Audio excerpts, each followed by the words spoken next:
Good morning, Tampa Bay. What is going on?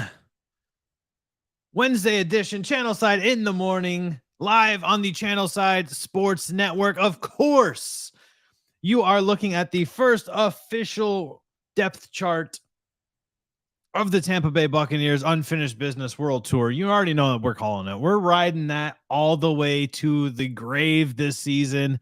Tom Brady said it. It's time to go. There's no going back from this one, guys. Unfinished Business World Tour. As we're looking at the depth chart, obviously we know who is where on both sides of the ball. This is obviously it's going to change, guys. Get a good look at that. It's on our Facebook, it's on our Twitter, Instagram. It's everywhere you could see it. Get a good look at that. We're going to dissect the depth chart. Are there any surprises? I think there are. And I think there's some non-surprising factors here as well. We're going to talk about if Tom Brady, not if, but when Tom Brady will eclipse that 100,000 total career passing yards number. It's going to happen. He's less than 2,500 yards away. It's going to happen without a shadow of a doubt. But when?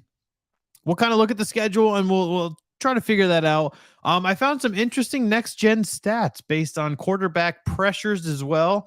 And then we're going to look into what the offensive line is actually going to look like for the Tampa Bay Buccaneers. Depth chart, obviously the Ryan Jensen injury, and how this line can come together. And there is a college football fan base tournament. I don't remember who is actually running the tournament, which we'll talk about. But there is a college football fan base tournament. It's based off of Twitter followers, and our USF Bulls have made they've made the dance. And I say all the time, all you got to do is make the dance. Now we just got to get off our hands because the USF Twitter is not the USF Twitter is not that great. And then we're going to talk about the Rays. Look, we're getting to the middle of August now. We're going to talk about the Rays to close out the show. Can they get hot? Will they get hot? And will it be enough to make the playoffs and make some noise in the playoffs? We're going to dive into all of that. But first, I'm going to flash this back up here for just a second. Let you guys all take a peek at it. Like I said, if you're watching us on YouTube, I appreciate it. If you're whatever platform you're watching it, I certainly appreciate you tuning in and spending your morning with me and the Channelside Sports Network. Hopefully you're enjoying. Hopefully you enjoy everything that we're going to talk about today. Hop in the chat. Part of building this unique experience and this unique fan base is including the fans. We're not greater than the fans. We are fans. We are the fans at Channelside Sports. Okay. Hop in the chat. Chop it up. Do you think that there's any surprises on the depth chart? I'm going to go ahead and I'm going to go. I'll start it off very, very easily with this one. Rachaad White not being listed in the top 3 for running backs is an absolute surprise to me. I realistically thought that even heading into the first preseason game, I really thought that we were going to see Rachaad White as RB2, not RB4. Keyshawn Vaughn really has stepped it up because Keyshawn Vaughn is now your RB2 when it comes to this first depth chart. And I know things are going to change. Cuts are going to be made. Possible trades may happen. But, man, when you're looking at that depth chart and you say, Rachaad White is RB2, that to me that's a little alarming. Is it not? It should be. Giovanni Bernard at running back 3, I thought was – I assumed that Giovanni Bernard would be RB4. I thought that our running back situation was going to look like Leonard Fournette, Rachaad White, Keyshawn Vaughn, and then Giovanni Bernard. Obviously, I was incorrect. Quarterback, obviously, no surprise there. No surprise at all. I've been telling you, all of you, this entire training camp run, you are putting way too much stock in QB3. And QB3 is who? Yes, QB3 is Kyle Trask. I told you Kyle Trask was going to be QB3. Stop putting all of your stock, stop putting all of your weight into arguing about give Trask a chance. He's your third string quarterback. That's it. There's nothing else that you can say about Kyle Trask. He has not looked great in training camp. Sure, he's had a couple of flashes, but there's been far more bad than there has been good in terms of how Kyle Trask has looked in this training camp. You can't tell me otherwise. I've seen it with my own eyes. There are way too many errors, way too many bad reads, way too many overthrows from Kyle Trask for you to continue to put stock in this guy and assume that Kyle Trask is now going to be some form of the future for the Buccaneers. I do still think that he needs to play every single snap in the preseason. I'm gonna ride that. I'm gonna ride that horse until I fall off. I think he does need to play every single snap in the preseason because you've got to try everything you can to get anything you can out of Kyle Trask because you want to solidify and make sure, right? You want to make sure that Kyle Trask is not the guy. Because look, if you're spending 2 seasons now as the QB3 for the Bucs, chances are you're not going to be the guy because Blaine Gabbert is never going to be the guy. And if Blaine Gabbert's never going to be the guy and you can't beat that guy, the proof's in the pudding, ladies and gentlemen. But he still has the opportunity to progress. He still has the opportunity to take the weight off of his shoulders. And I feel like that's part of the issue for Kyle Trask. I feel like part of the issue for him is that he has way too much riding on this, right? He's got this rabid Gators fan base. And look, there's nothing wrong with the Gators. There's nothing wrong with being excited. There's nothing wrong with being optimistic, but there is something wrong with trying to propel somebody who isn't ready into a situation that he's unprepared for. And that's realistically what a lot of Gators fans are trying to do with Kyle Trask is they're trying to push him into that QB2 role. Obviously, we know QB1 is not up for debate. When you've got the GOAT is QB1 regardless. But he's not ready for QB2, and he's shown us that, and the Buccaneers have just showed us that. He's still not ready for QB2, and that's fine. There's nothing wrong with that. There's nothing wrong with not being ready for QB2.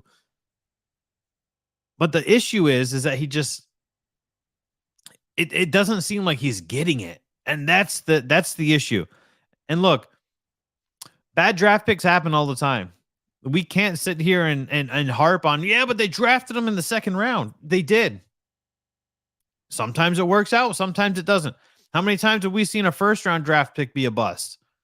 You can't just sit there and ride it and ride it and ride it.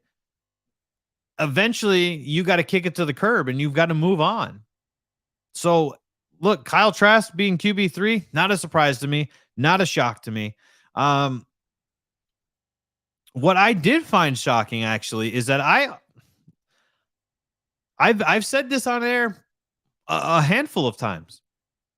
I expected Scotty Miller to be the odd man out. And as we see, Scotty Miller is second in the slot behind Russell Gage and ahead of Jalen Darden. I thought that would breed Gage, Darden, and Miller. I mean, if we're being totally honest, I was kind of expecting Chris Godwin to be thrown into that slot and the Bucs to have Evans and Julio on each side and then kind of work things in there. Now, I'm sure we're going to see that look at some point this season.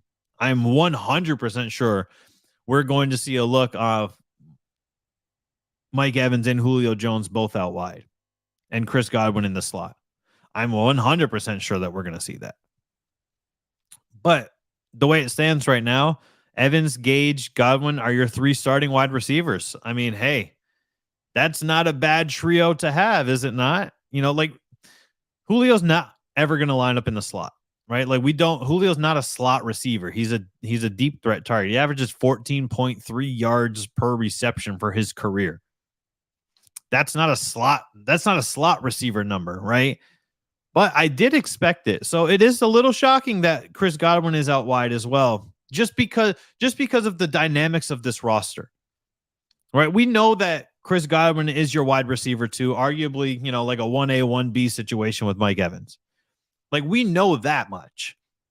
But I did find it very,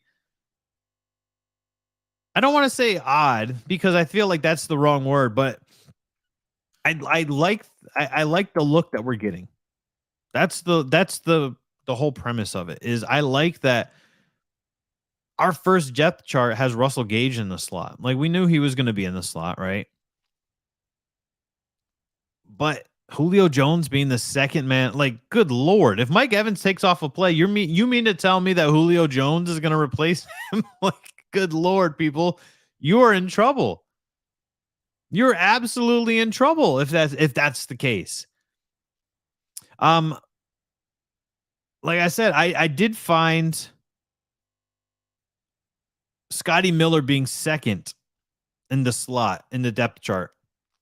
It's great. I'm a huge Scotty Miller fan, right? Like, I'm just like all of you guys, but I did think that he was going to be the odd man out. I did assume that Scotty Miller was going to be the player that gets traded. I did assume that Scotty Miller was going to be kind of trade bait, because if you look at the wide receivers on this Buccaneers team that are not up for debate, right? Like Evans, Godwin, Gage, Jones, we knew that those guys were, they're not going anywhere. I would have assumed that Jalen Darden was also part of that not going anywhere. And I think that it's still too early to say that they could use him as trade bait.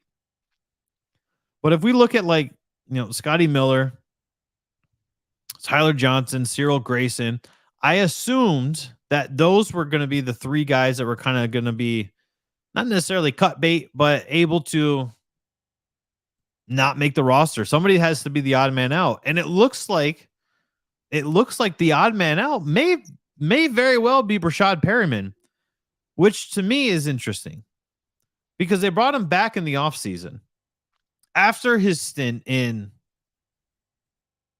2 years ago with the Buccaneers. Last year, he spent time with Baltimore. He then spent time in Detroit. Obviously, he didn't make the team in Detroit, but which is, I guess, is weird to say, but Detroit is actually really solid at wide receiver. The record wouldn't say that, but they brought him back, which means they liked him because it's the same coaching staff. It's the same front office personnel. So they liked him. And he made the first depth chart. But I just find that weird that if you're going to go out and you're going to get a guy, like for me, I thought that I would not expect to be thinking about Brashad Perriman as the odd man out, especially because we saw how well he stepped up at the end of the season when Chris Godwin and Mike Evans both missed time during Jameis Winston's last run. But for me, I just thought that was super, super interesting to see somebody that they went out to sign. And I know teams do that all the time, but they don't always do that with guys that were once on the roster that performed and stepped up pretty well. So seeing Brashad Perriman as possibly the odd man out, it's intriguing. Maybe some of this is kind of a calculated thing, right? Maybe it is, maybe it's not. Tight end, we knew what was going to happen at tight end. Bray, Rudolph, Otten. Like, we knew it was going to be in that order. I wonder how close Kyle Rudolph is to taking over TE1 for the Buccaneers, though. I think that even though Kyle Rudolph is a little older than Cameron Brate, I think that Kyle Rudolph still might have a higher upside just because he is freaking athletic, man. He is an athletic freak. Kyle Rudolph is fast. He's tall. He can move. He's quick. He's agile. Cameron Brate is almost like a bully kind of player, the way that he plays, and he can't. I know his blocking is not that good, which is also part of the reason why I'm curious as to how close that tight end battle is between Brate and Rudolph. But I think that Rudolph, I'm combining the players now. I think that Rudolph gives them a higher upside. I think he's able to stretch the field. And I know everybody is a big fan of doing these comparisons, but I do think that Kyle Rudolph will give them, as far as offensive output, the closest thing that you can get to what Rob Gronkowski provided. Is he going to have 80 receptions? No, he's not going to have 80 receptions. He's not. Or 55, I'm sorry, on 80 targets. He's not going to be force-fed the ball like Rob Gronkowski was, because Tom Brady and Rob they're besties. They're Tommy and Gronky, man. Like, you can't expect somebody to get the same kind of offensive output and force feeding that Tom Brady's best friend is going to have, right? So you can't expect that. But I think that Kyle Rudolph takes over that TE1 position at some point this season, maybe even to start the season. We might see Kyle Rudolph.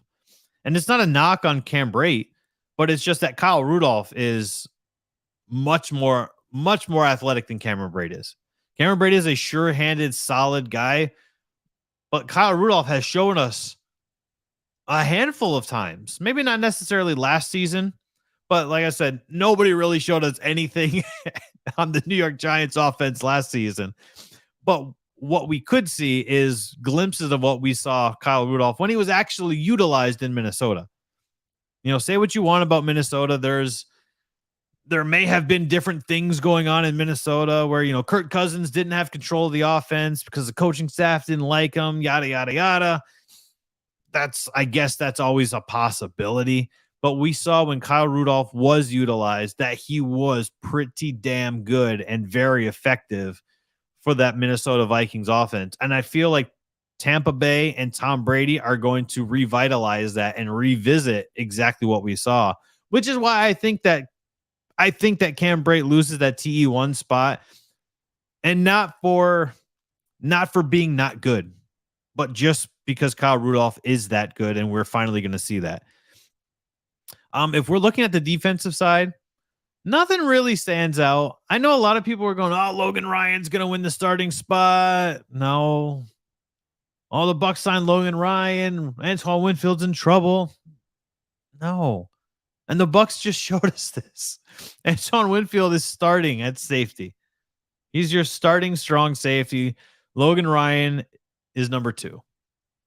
Mike Edwards, we knew Mike Edwards was going to get the start at free safety. Keanu Neal backing him up. I mean, dude, the safety position is loaded for the Bucs, right? Like, the defensive line is loaded for the Bucs.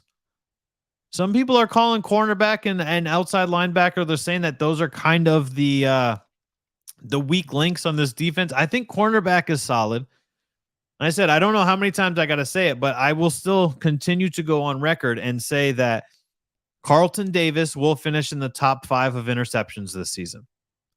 Will he have a Trevon Diggs kind of season where he gets a lot of interceptions, but he gets a lot of yards on it? Who knows? But Carlton Davis is going to finish in the top 5 in interceptions. Sean Murphy Bunting coming back healthy. Great. He's backed up by Jamel Dean. And then D Delaney. Like, I don't see where people are saying that cornerback is soft. I'm having a hard time seeing that. And if you want to argue outside linebacker is a little soft, sure. Inside linebacker is solid. Because Levante David and Devin White are top 3 linebacking duo in the league, and it doesn't matter who's backing them up. But Stewart and Britt, solid linebackers. Outside linebackers, I guess, yeah. I'll give you outside linebacker might be the weak link on defense. But that's it. And outside of our starters, right? Joe Tryon and Shaq Barrett are, I mean, come on, man. Sure. Tryon's getting his first start of the of his career because JPP is gone. I get it. Totally understand that. But Shaq Barrett, you got to remember, he broke the Bucs sack record. He led the league in sacks not too long ago. So it's not egregious to think that he can revisit that. He's very cognizant of that. He's been asked that in training camp on 2 occasions. I was there for one of them, and he was asked that on 2 occasions. How do you get back to where you want to get? How do you get back to these positions? And there you go. You can't tell me that. You can't tell me that outside linebacker is weak when you've got Shaq Barrett and Joe Shinoika. Like, you can't tell me that that is a weak position. To me, I don't buy it. Not going to buy it. Tom Brady, 97,569 career yards. Of course, this includes regular season and playoff passing yards. Will he hit 100,000 career total yards? Of course he's going to hit 100,000 yards, guys. Of course he's going to. When will he do it? Well, he needs 2,431 yards. I think now, if I'm basing it off of my projection, where I think that Tom Brady's going to pass for 49 and change, I think that it could happen in week 6. But if we're being realistic, I think it's going to happen week 7 in Carolina. If it happens in week 6 in Pittsburgh, great. But I think he's got to start the season off hot.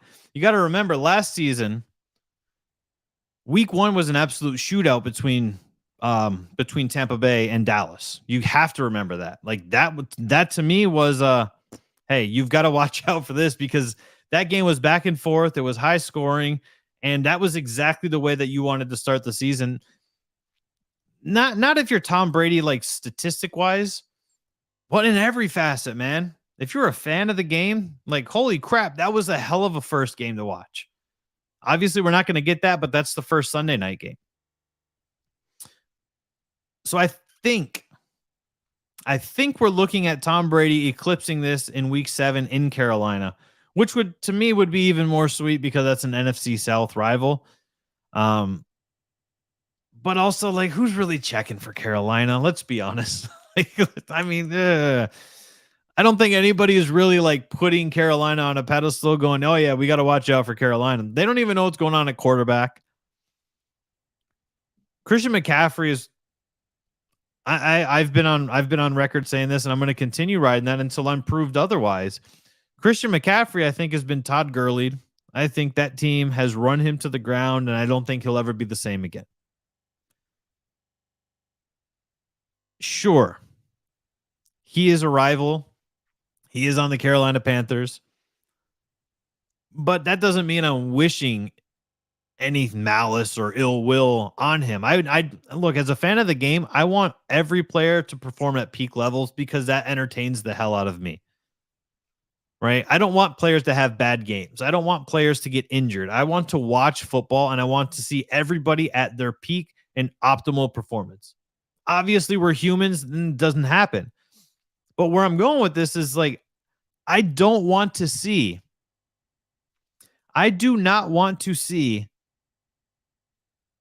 Christian McCaffrey go down with an injury again. I want to see Christian McCaffrey come back. I want to see the old Christian McCaffrey that we saw 3 seasons ago, where he set the running back record for most yards from scrimmage. That's what I want to see. And I want to see that because I'm not worried about the Carolina Panthers, even if he does that. That's how confident we should be in this Tampa Bay Buccaneers team. I don't care if ESPN says they got a 54.9% chance of making the playoffs. Like, get out of here with that. I don't care about that. Every sports book, if you're it doesn't matter who you use. FanDuel, DraftKings, Bet Online, doesn't matter who you use. The Bucs are the second favorite to win the Super Bowl. Don't listen to what ESPN 54.9% chance. Like, come on, man. And I'm going to tell you why they are incorrect, because we touched on this a little bit yesterday. And it kind of ties into this. So your next gen stats of your lowest pressured quarterbacks. Your top 5 is Tom Brady is number 1, which is not a shock to me. Kyler Murray's at number 2. It's kind of shocking to me that Kyler Murray is number 2, simply because he just runs a lot with the ball. He gets it, and he doesn't really sit in the pocket. So I guess, like, if you're just watching to the naked eye and you're not looking for recorded pressures and things like that, to the naked eye, you would assume that Kyler Murray gets pressured a hell of a lot. Obviously, he doesn't. Aaron Rodgers at number 3. I can definitely see Aaron Rodgers at number 3. Um, whether you think his offensive line gets away with a shit ton of holds, fine. I'm not saying that you're wrong. I think that that's kind of the same as well. Um, but he always seems to have all day. That's why he does those. How many times do you see Aaron Rodgers do those long rollouts? Complete nobody. I mean, he's got all this real estate in front of him, tosses it up for a Hail Mary and scores. I mean, we see it all the time. It happens at least once a season where we see these long rollouts, these deep bombs from Aaron Rodgers to somebody. And it's usually never like wide receiver one. It's always to like somebody just came off of the bench and they caught this pass. And now it's, oh my God, the Packers are here. And then they choke in the playoffs. But that's a conversation that we'll talk about later. I am very shocked to see Tua on there. I'm very shocked to see that Tua was only pressured 21.6% of the time. And I feel like we can talk a little bit about Tua because obviously the Dolphins are in town for the joint practice today and tomorrow, and then the preseason game on Saturday. But I am shocked to see that Tua is in the top 5 because everything that we've been told about the Dolphins is the Dolphins' offensive line is terrible. They've got holes. They can't stop. They can't run block. They can't pass block. Tua can't pass the ball. Tua just checks. Like we see that all the time. And you go, okay, well, if Tua's in the top 5 for the lowest pressured quarterbacks, like something doesn't add up to me. Something's not making sense. And I think that really boils back to everything that we've been told. These are the narratives that we're told, right? So you got to go back and you've got to watch game film. And no, I'm not going to watch Dolphins game film. That's way too much. That's way too much work for me. This isn't Gridiron on Tap anymore. The Chris Myers experiment's gone. This is Channelside Sports. We talk about and we focus on Tampa sports here. Jalen Waddle holds the rookie record for the most receptions. Somebody had to pass him the ball. That's always been my thing with Tua. Brian Flores, as it comes out, Brian Flores was not a Tua guy. So was Brian Flores calling plays that was that were making Tua not look as effective as he could and should be? Yeah, I'm willing to die on that hill. I really think that Brian Flores was calling plays that were making Tua look ineffective and making it look like, hey, we've got to go out and get Deshaun Watson because we knew that Brian Flores was the Deshaun Watson guy. Now, obviously, we know everything else that was going on with the Dolphins is who the hell knows what. I mean, Stephen Ross, good Lord. It's almost like a loss of words when you talk about with Stephen Ross and the tampering and all of that. But look, Tua is going to finish the season strong. I strongly believe that. I believe that Tua is going to look good. He's got another year of essentially rehab after that terrible hip injury, his final year at Alabama. And I think that we see Tua kind of come into his own. And obviously, like I said, we just tie that together because we're talking about we're talking about the Dolphins since they're in town. Where I want to go with this, though, for the Bucs wise, is a lot of people, so many people are saying, well, the Bucs are in trouble. ESPN says the Bucs are in trouble. 54.9% chance of making the playoffs, right? Good old Bill Barnwell. The Bucs are not in trouble when it comes to the offensive line. And I know we lost Ryan Jensen, and I love Ryan Jensen dearly. I love Ryan Jensen's dad. I've been able to talk to him on Facebook. You can't replicate the leadership that you're going to get from Ryan Jensen. You can't replicate the presence. And it's kind of like when we talk about the tight ends, and you can't replicate the presence that a Ryan Jensen's going to have or a Rob Gronkowski is going to have. But what you can replicate is the numerical value of statistics that Ryan Jensen provided the offense. Out of the 5 starters on the offensive line, Ryan Jensen was the 4th lowest in terms of grade. You have to take that into consideration. Robert Hainsey has worked with AQ Shipley all season. He worked with Ryan Jensen all season. He even took some snaps. Were they great? No, they weren't. They weren't great. His pass blocking was better than his run blocking last year in the 31 snaps we saw Robert Hainsey on the field for. And yet, no, he's not going to be able to replace the leadership that Ryan Jensen has, but he can very well replicate the success that Ryan Jensen had in terms of blocking. As the fourth, whether you want to say fourth highest, fourth lowest, whatever, he was 4 out of 5 in terms of pass blocking and run blocking grades overall for the Bucs starting 5. If Robert Hainsey can get can level 4th out of 5, why is that a problem? We can't. It sucks when you say, yeah, we lost our starting anything. When you lose your starting center, you are losing a lot more because the center is a very, very important position. You don't want to go into the season with a new center. Robert Hainsey, look, if we were going to lose the center, and this sounds really weird, but this was the best case scenario, is losing Ryan Jensen on day one. It's the best case scenario because now you're getting the entire training camp with your backup center playing full-time starting center snaps. This is the best case scenario for you because now he's going against the starters on defense on every snap. Right? He's getting these reps. This is kind of the same thing that we needed to see from Kyle Trask. Because look, you obviously you need Tom Brady to work off the rust.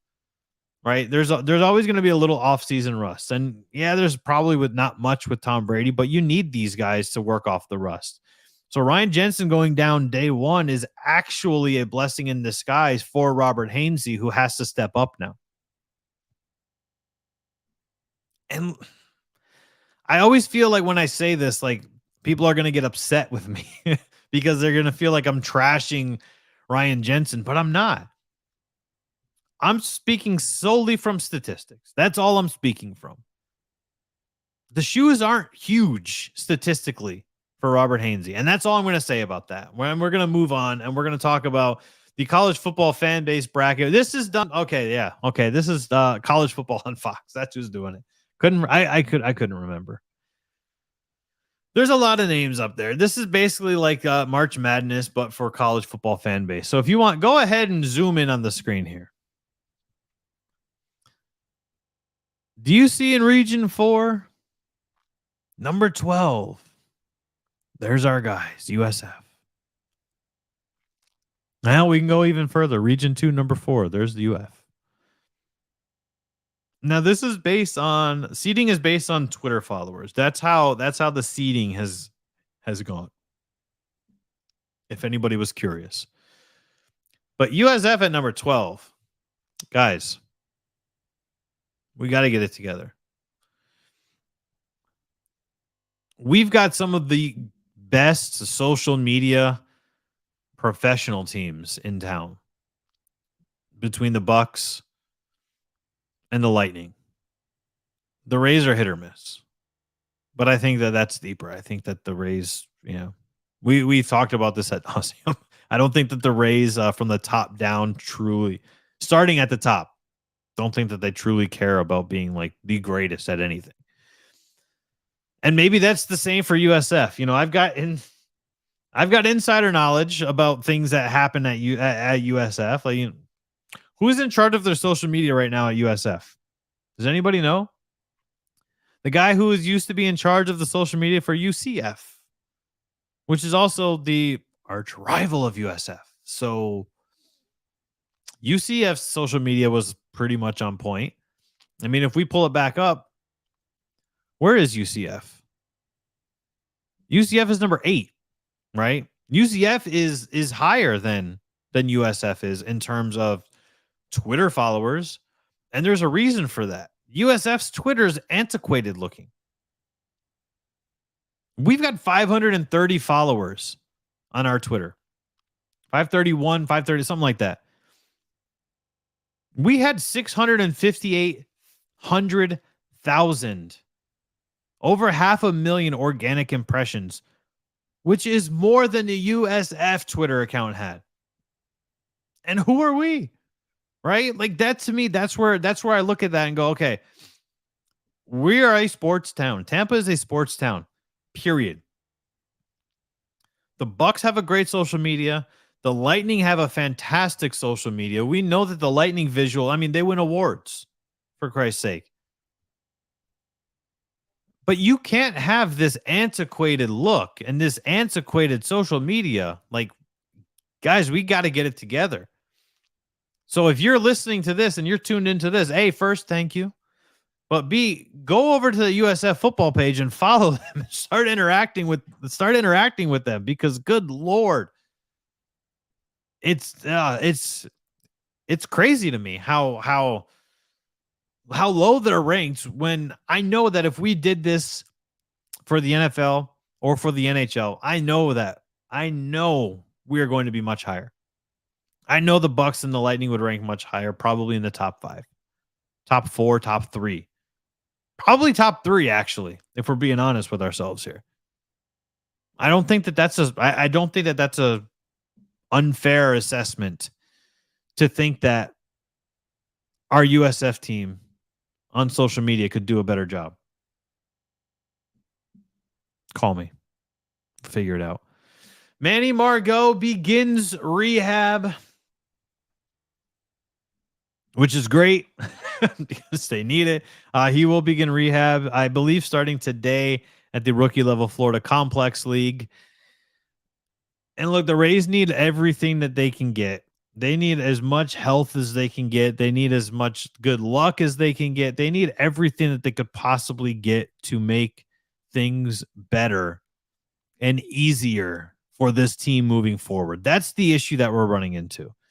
Of course, they dropped the game last night to the Brewers, and now Seattle is back in the wild card, the second wild card slot, that is. And this is something that we expected this to happen, right? If you're telling me that you expected the Rays to run away with a wild card spot, even at the beginning of the season, like, okay, look, they've been too inconsistent all season. This is why they are in the position that they're in, is because of the inconsistencies paired with the injuries. Like, we can't just wash away and say, yeah, well, they're injured, so everything. But even when they have had health on their team, even when they have had a healthy roster, they were still very inconsistent. And that's the issue for this Rays team. And that's why they're in the predicament that they're in right now. Those are the original Ninja Turtles, Jay.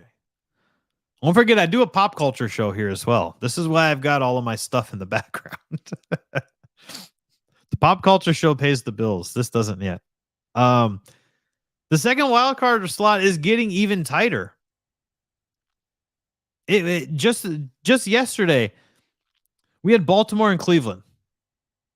And that's it. Those were the only teams that were on the heels. And the Mariners, of course, but that's going to kind of go back and forth. Now, for this second wild card slot, we had the Mariners, the Rays, the Orioles, the Guardians, the Twins, and the White Sox. We've got 6 teams all within 3 games of each other from the top down between those 6. This is going to start becoming must win all the time. All the time is where you're going to be stuck with if you're the Tampa Bay Rays. And we've talked about this before. This series against the Brewers right now was one of the 14. There's 17 remaining series. If we include this game, include this series with the Brewers, this is one of the 14 series that features a team above 500. So this is an absolute gauntlet that they're going to face. We know this. We've been warning you guys. September is death row for any baseball team. The Rays are tied for the hardest the hardest strength of schedule remaining for the rest of the season. So you've got to, good Lord, you've got to make sure that all of your T's are crossed, your I's are dotted, and you are playing consistently with what you have. If you look at the running theme last night, go to Mark Tompkins' Twitter. Look at where he says that G-Man Choi misses a throw and the Rays are down 2-0. Look at the theme of all of the comments. The Rays are down 2-0. The game is out of reach. You're down 2-0 and the game is out of reach because the fans realize you struggle so hard at generating runs that a 2-0 deficit seems insurmountable. You've got to get more consistent at the plate. Manny Margot coming back is going to be huge. Tyler Glasnow on the mound, not ruled out for the remainder of the season. That's huge. Shane Baz, not ruled out for the remainder. Like, getting these guys back is huge for this team. And this is what you need to, you need it. Because you're already in dangerous waters and you're going to basically be treading water. And it doesn't matter what team you are, because the remaining schedule for this is so difficult that any team is just going to be treading water. Throw the Yankees in there. It doesn't matter. Doesn't matter if the Yankees have had a double-digit lead the entire season for first place in the AL East.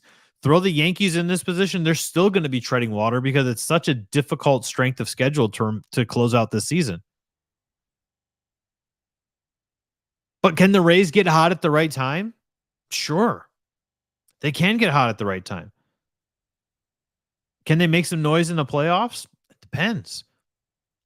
They can get hot at the right time, but you're going to run into things that are going to be very, very difficult to overcome. You've got 14 out of 17 of your remaining series above 500. They don't necessarily have a quote unquote day off until they play Kansas City in 9 days. And that's in terms of teams under 500. Here's the issue of playing against Kansas City. Kansas City is 2-1 against the Rays. And this has also been a theme for this team this season as well, is playing down to their opponent. They play up to their opponent.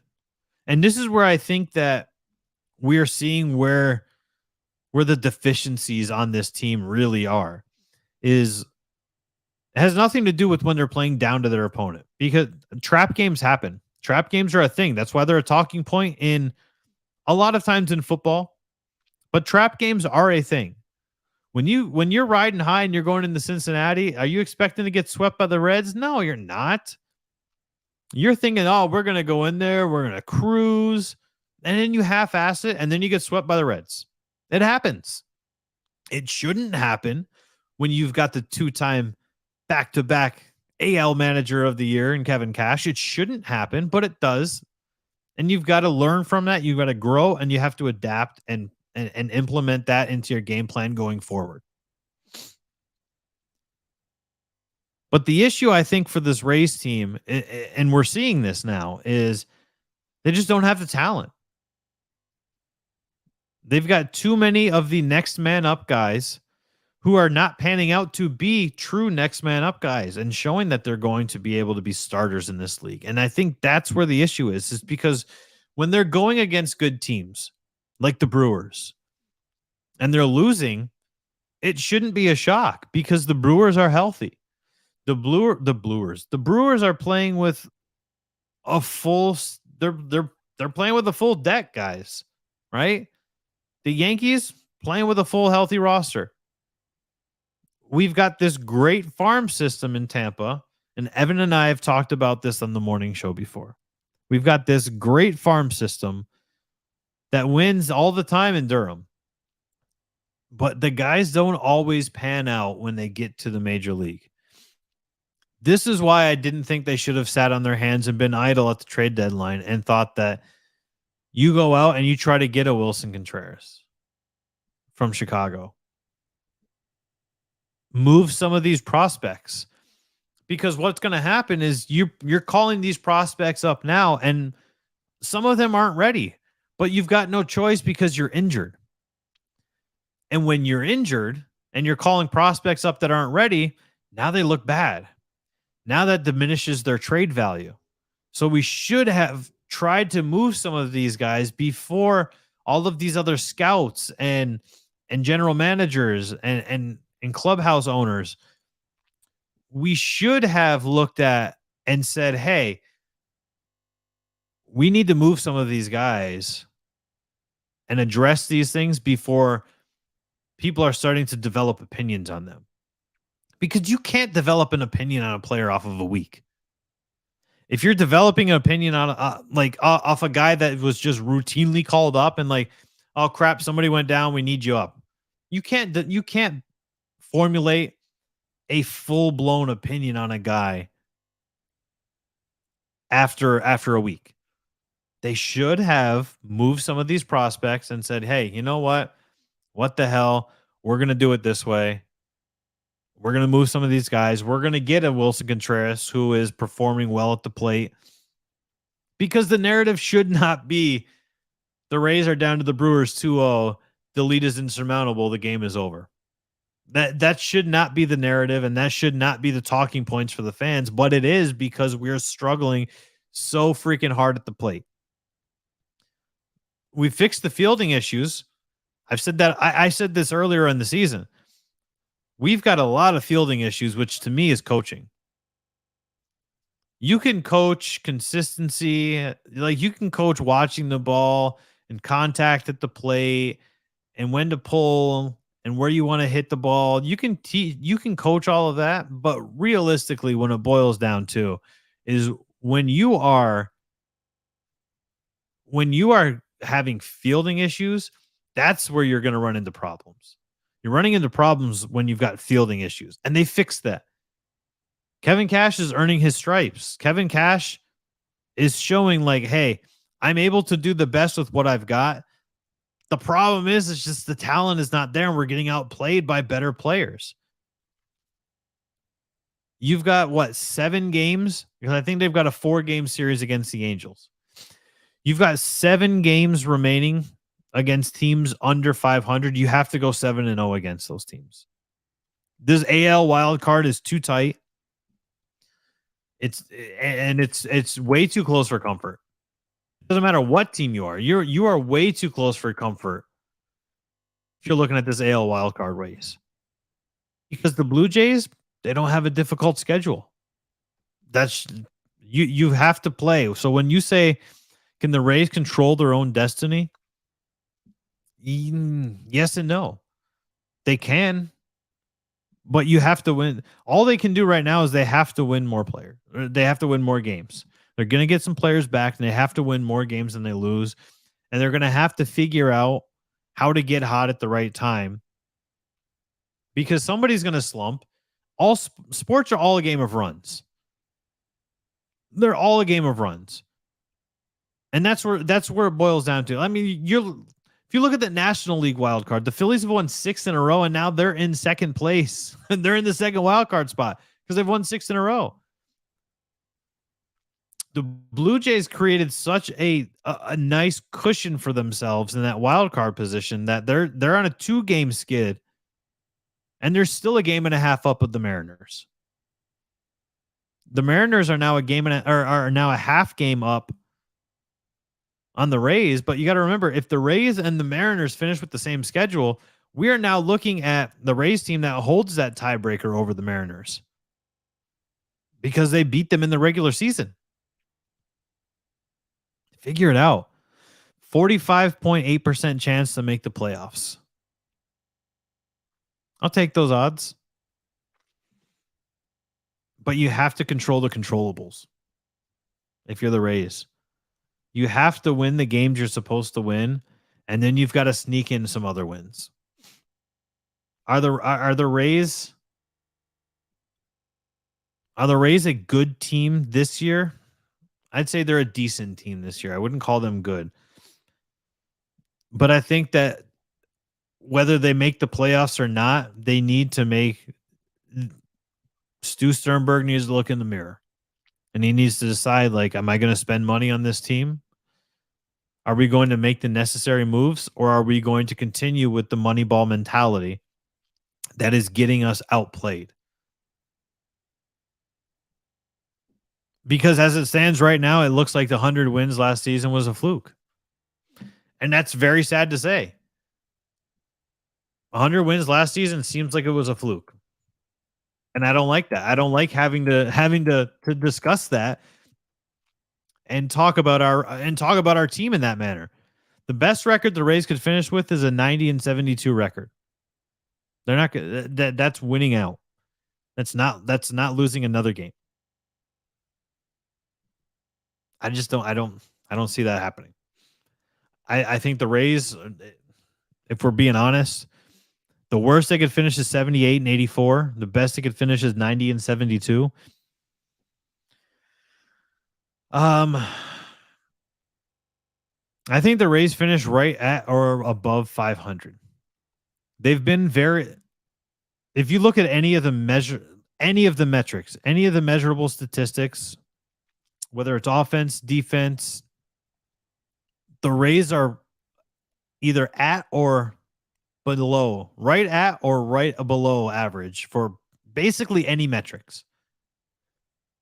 So I think that you've got to look at that and you've got to say, okay, well, this is an average team.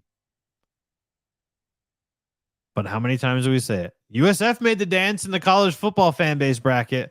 All you got to do, Tampa, is make the dance. You're going to get healthier towards the end of the season. Stay the course. Try to work on that consistency. And for God's sakes, let's start generating some runs, because I don't want to see any more. The Rays are down 2-0. Game is over. I don't want to see any more of those. I don't. Was the 7 runs in 9 2/3 innings? Was that against the Tigers on Sunday? Was that cool? It was great. Second team ever to do that outside of Cincinnati Reds in 2018. Second team ever to do that. Great. But we got to get consistent. Make the playoffs, make some noise. But then, like I said, we got to look ourselves in the mirror at the end of the season. Whether we make the playoffs, win the World Series, don't make the playoffs, whatever. But you've got to look in the mirror and go, okay, we've got to figure this out, and we've got to make some changes. And just move on and move forward. That's where I'm at. I like the odds of a 45.8% chance. That was the sweet spot. I said that I said that on numerous occasions this season, is that 45% is where I would expect the Rays to kind of fluctuate between 45 and up. Obviously, last week they got down to 34%, and we didn't like that. We didn't like seeing the Rays down at 34%. But hey, it is what it is. And you gotta take the punches and play the cards you're dealt. Unfortunately, they've been dealt a lot of injury cards, and they're not actually in the next man up mentality is not fully functioning. So we've got to look at moving those farm system prospects when it comes to making trades and move these guys before they get called up too early and lose their value and kind of tarnish their trade value. That's going to do it for us on this Wednesday edition of Channelside in the Morning, live from the Channelside Sports Network. I appreciate everybody that tuned in across the platforms. Thank you for the thumbs up on YouTube. That was awesome. Feel free, look us up on any of the social media networks. I'm telling you, join the movement. We don't call this a movement for no reason. Search for the Channelside Sports Network on any of the social media platforms. Give us a follow. Hopefully you like what you heard today. You like what you saw today. Sky's the limit. We're going to continue moving this bad boy forward. Big things coming. Jump on the bandwagon now and join the movement. I am Danny. Thank you for tuning in to Channelside in the Morning, live on the Channelside Sports Network. I will see you all again tomorrow, and of course throughout the day on Twitter. Hit me up and let's chop it up.